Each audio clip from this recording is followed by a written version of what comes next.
seems so strange, especially for boomers.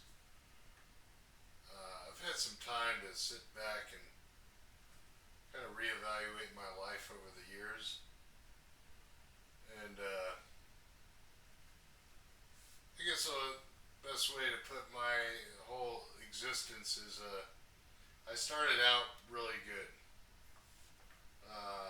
Intentions were good to actually really make something of myself and become self sufficient, have a good job, uh, and contribute, and basically, become something in my life. Those were my aspirations when I was younger. And one thing I didn't really prepare for was getting old. So I'm 61 now, but when I was in my 30s, I was working like a dog as an electrician, and I would basically do anything they told me to do. I'd work as really hard. I'd climb under buildings. I'd install electrical stuff under buildings. I was always the guy to jump in and get it done. And I learned that in the Marines. I was in the Marines back in the 80s. And that's what I learned. I learned to basically do what you were told. Um, but then back 15 years ago, I ended up with meningitis. Got real sick. I mean, real sick. Like on death's door. I was basically, I think they said I was about 2 days from kicking the bucket. Uh, Thankfully, I survived. But when I survived, I ended up with, some PTSD because your brain, number one, the brain was affected, and I didn't really know how to handle it when I recovered. As best as I recovered, I didn't know how to deal with it. So I ended up at the VA. Hadn't been to the VA in years, like decades, probably 30 years. Hadn't used the VA, hadn't been there or anything. I basically ended up at the VA and ended up talking to a psychologist. And it didn't go over too well. And number one, I was pretty confused because I was like, I need help. And I was thinking, if I go there, they're going to help me. So I'm talking to a psychologist, and he's pretty much fallen asleep. And just kind of had this real nonchalant attitude, like, whatever, hurry up with it. And then after a while, he basically said, we can't do anything for you. And he walked me out to the front door of the facility and basically sent me on my way. And that was 15 years ago, and I still remember it. And I've done many things in my life since that time, gone out and I've slowed down a lot, but I've also gone and done a lot of fishing, a lot of activities, rode my bike a lot, done stuff like that. But the one thing I've realized is that whatever damage was done. And I'm not going to be able to go back and rewire my brain to be able to do some of the things that I used to do. So I got caught up into the VA system. It's a system. And from an outside view, looking in, I realized that it's almost like a tribe, you know. Um, if you have a tribe, the tribe takes care of each other. You know, everybody else is out there. We don't want to deal with them. If we have to deal with them, we'll deal with them internally. And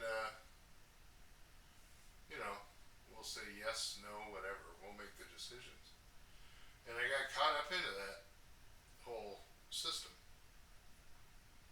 On the one hand, it's been good because it did help me figure out some things about being in the Marine Corps. And one of them was that I ended up with hearing loss um, when I was stationed at Camp Lejeune.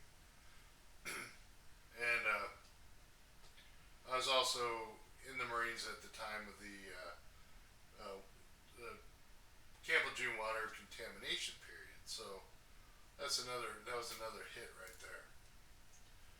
So on the one hand, they helped me somewhat, but on the other hand, they caused my life to feel somewhat out of control because I realized that I'm not a part of this tribe. This is like they've got like their own little system, their own way.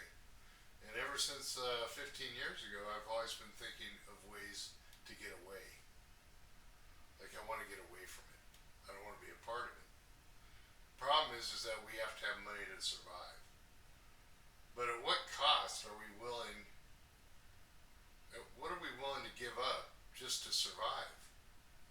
Are we willing to give up our freedom just so we can survive? That's what I don't understand. And it seems that there's a huge thing in the country of people that want to have power. They want to control things. And then you have a lot of other people that are basically just they're holding on. They're just like, I'm holding on here. I'm trying to hang in there. And I never thought that my life would end up like that because back in the day I was a surfer. All I wanted to do was surf. I didn't care about the Marines. And the reason I did go in the Marines is because my dad, who was a Marine, ended up killing himself at 43 years old. Um, and that in itself was pretty traumatic because I think I was 17 years old. But the one thing I see a lot nowadays is a lot of people are wanting to get away from society. They don't want anything to do with it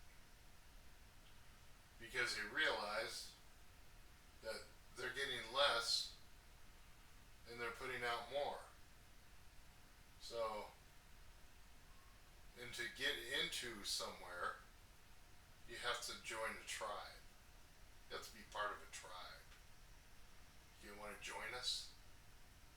You have to be part of us. And that's kind of a strange thing. When I was an electrician, we were kind of a team, but we weren't like a tribe. We were just like, oh hey, what's up, and then we do our job and move on.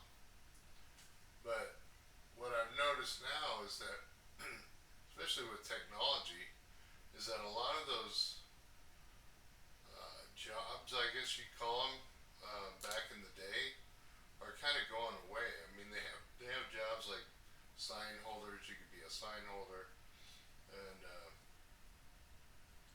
you don't really make a lot of money holding a sign. I mean, you probably make more money holding a sign on the freeway, just trying to get some money. Just flying a sign. But if you're like directing traffic or something like that, those guys don't make a whole lot of money. And the amount of money that's taxed on even something small is basically going to decide whether you're living in the bushes or you're renting some little flop house to lay your head down at night. I know for a fact that that's the way it is. And it's been that way for ages. Probably 30 years ago, almost 30 years ago, about 25 years ago, I worked as a laborer. They had a company called Labor Ready. Well, you probably heard of Labor Ready. It's kind of a place where you go in the morning, and you might get a job where you're picking up trash all day or doing something easy, sometimes it's kind of hard. Sometimes you gotta like pick up a lot of trash or dismantle some kind of uh, freezer or something like that. And so I ended up getting a job doing that out in California, and I think I was making about 30, maybe 40, almost $40 a day. And I was driving an old rattle trap car, and basically I would pick up other guys and I would take them into the labor pool, and they might get a job, they might not for the day, and they were making $30 to $40 a day if they went out. Now from that $30 to $40, they'd have to pay $2 um, for gloves, and they'd have to pay $2 to for the drive, for the ride to wherever they were going. And then at the end of the day, it was daily pay. So at the end of the day, they would charge another $1.95 to cash their check at this convenient location with an ATM. And many of these guys were living in the bushes. Basically, they wake up, come out of the bushes, be right by the labor hall, and then they go out, and if they could, they'd get a job for the day. And that is the way a lot of people live. It's like that's a thing. Um, I was fortunate. I did that for about a year and a half, and I made enough money to basically just live on a couch. And I was always broke, and it was kind of disheartening. I was fortunate because I worked hard enough and then got picked up by a contractor, and he basically worked for him for about a year, and then I got referred to an electrical company. I mean, an electrical apprenticeship, and I went on my electrical apprenticeship. Spent 4 years in school, and I completed the electrical apprenticeship in 4 years. Worked like 8,000 hours in the field, learned everything, went to school at night, did all this stuff. And I got my certification, my electrical apprenticeship certification. And it was a good thing. And, you know, it's like it changed my life, like basically overnight. Not overnight, but over 4 years. I went from living on a couch to actually being an electrician. And so I had the American dream. I guess you would call it the American dream. But at the same time, even though I had the American dream, I didn't do it myself, and I had people helping me, pushing me through the electrical school, helped me, you know, get to where I wanted to get. And it worked. It was fine for a good while. And then I bought property and bought a house and had all those things that everybody, you know, kind of aspires to get. Now, in 2005, I sold everything. I sold the house. I sold my truck. Sold all my tools, and I drove across country to North Carolina. And when I got here, I ended up sick. I got real sick, and basically almost died from this meningitis. And then I ended up in the VA system. And ever since I've been in the VA system, my life has been completely turned around. Like it is not anything like it used to be when I was an electrician. And then I ended up in the VA system in the South, and I'm from California, so you can only imagine the confusion there, coupled along with my history of meningitis. That now I look at my life and all I can do is look and see what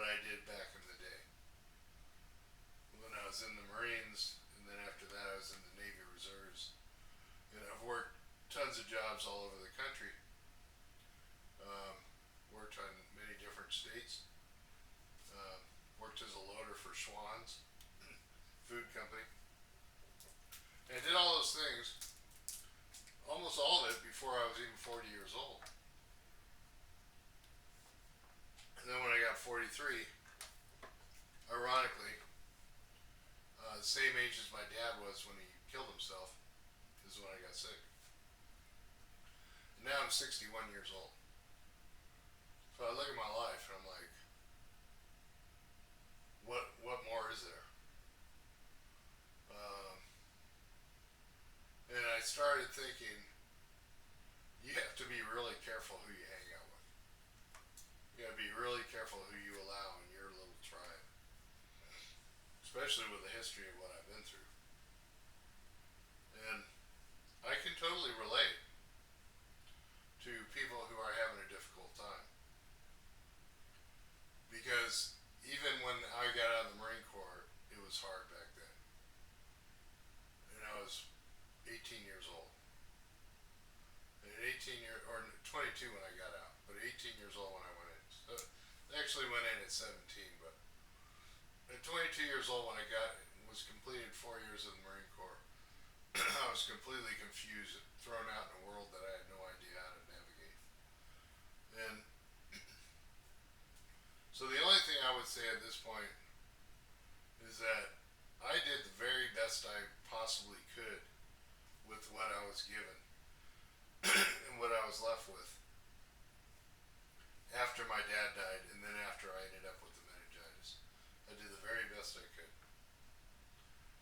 And I have to admit that even though I've recovered a lot,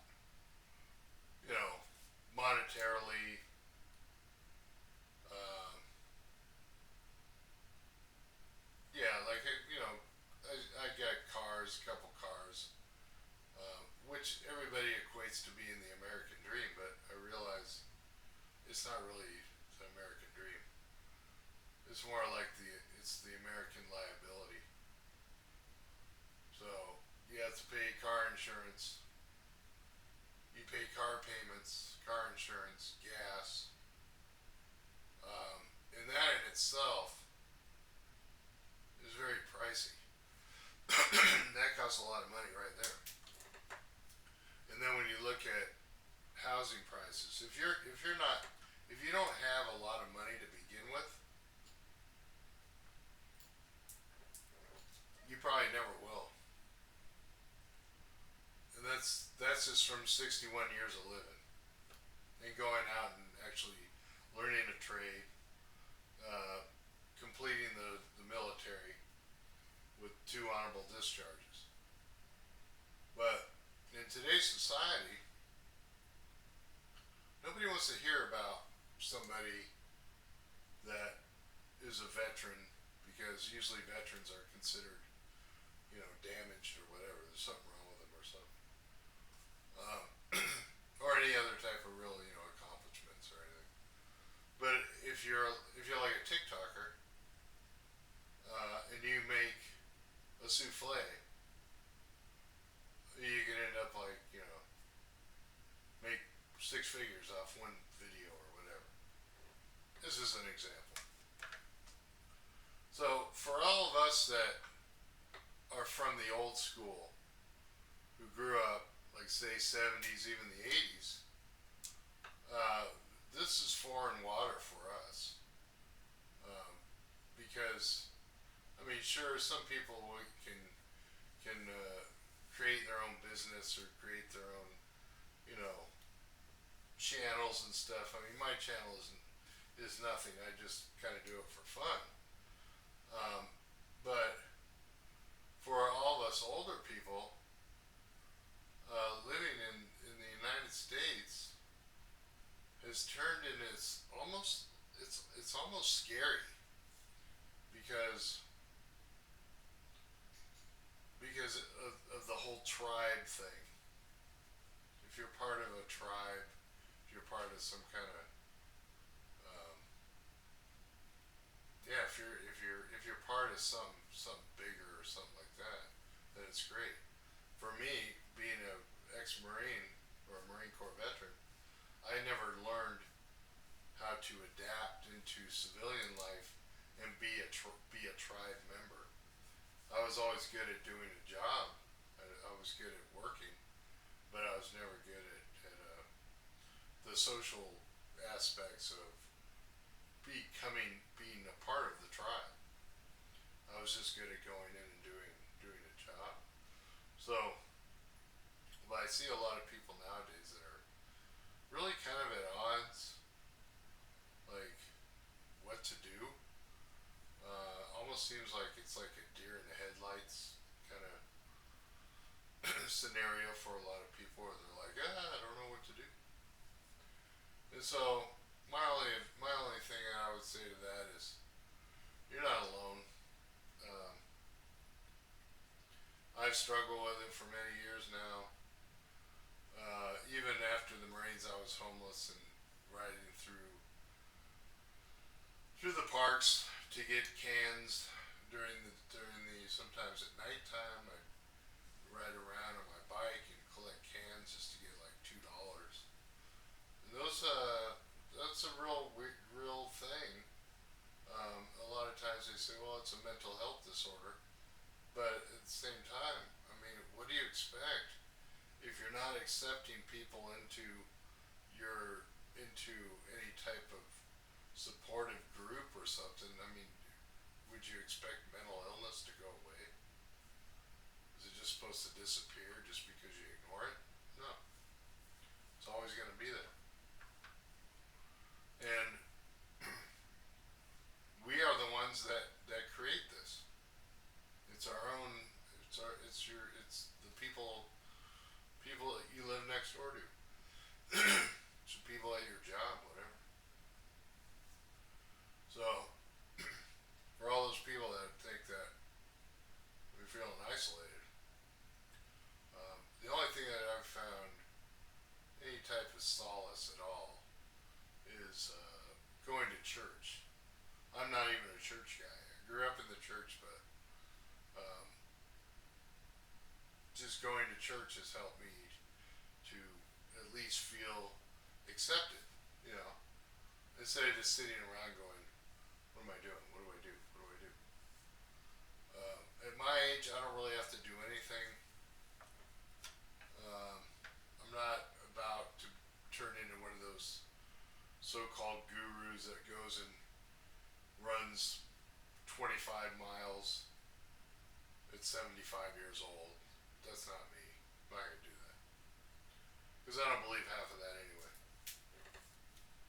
So, to everybody else going through stuff, I would just say, hang in there.